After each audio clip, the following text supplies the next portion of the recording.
കാണിക്കാം. വണ്ടി അവിടെ എത്തുമ്പോൾ തന്നെ വണ്ടി നമ്മൾ സ്ലോ ആക്കിയതിന് ശേഷം ഫസ്റ്റ് ടയർ കയറി കഴിഞ്ഞ് അപ്പോഴത്തേക്കും വണ്ടിയുടെ സ്പീഡ് കുറയുന്നു. സെക്കൻഡ് ടയർ ഹമ്പിൻ്റെ അടുത്തെത്തുമ്പോൾ നമ്മൾ ആക്സിലറേറ്റർ കൊടുക്കണം.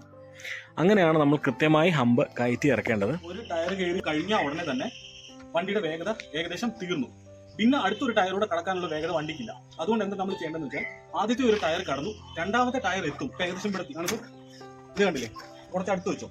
രണ്ടാമത്തെ ടയർ ഇവിടെ എത്തിക്കഴിഞ്ഞാൽ ഉടനെ തന്നെ നമ്മൾ ആക്സിലറേറ്റ് കൊടുക്കണം. കൊടുത്തില്ലെങ്കിൽ എന്ത് സംഭവിക്കുന്നത് വെച്ചാൽ വണ്ടി ഇവിടെ എത്തി, സ്പീഡ് തീർന്നു, വണ്ടി നമ്മുടെ ഇത് ബാലൻസ് ചെയ്ത് താഴെ പോകും. അതുകൊണ്ട് ഒന്നാമത്തെ ടയർ നമ്മൾ കയറി, രണ്ടാമത്തെ ടയർ നമ്മൾ കയറിക്കൊണ്ടിരിക്കുകയാണ്. കയറി ഇവിടെ എത്തുമ്പോൾ തന്നെ നമ്മൾ ആക്സിലറേറ്റർ കൊടുത്തിരിക്കണം, കൺഫേം ആയിട്ട് കൊടുത്തിരിക്കണം. ഇല്ലെങ്കിൽ നമുക്ക് ബാലൻസ് കിട്ടത്തില്ല.